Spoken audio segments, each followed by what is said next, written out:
صوت صقيع المطر نقع كل الشارع، الماء والطين معا يدخل شفت الغرفة. ثم خرجت مسرعا لكي أجيب الدنكري، ولم أجد ولا نفر في مبنى قسم البلدي. ثم صرخت عاليا يا أهل الرحم لحقوا لي الماء، طب طب طبي طب طب طبي طب للغرف.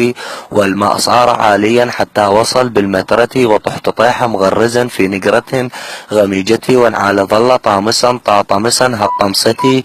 ثم مشيت حافيا وراكضا مهرولي، والطين لاجت في صعد خلفي ومن حويللي. ثم وجدت دنكرا طابق يم الساحة، وقد غديت مسرعا مبطمشا من فرحتي. ناديته هيا بنا بيت غرق واصبح كالبحيرة. وقال لي لم استطع عند فطر بالكاور، فقلت لا لا لا لا, لا تحكي صدق. قال بلي.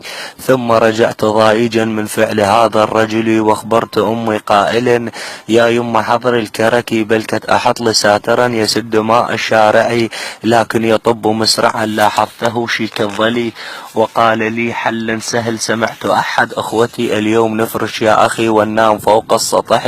قلت له من فرحتي وإياك صعد من دري. ثم ضحك وقال لي من أين لك فراشك أنت ناقعي. قلت له وياك نملي حين ينشف منزلي، كتبت هذه قصتي من ضيم ماء المطر.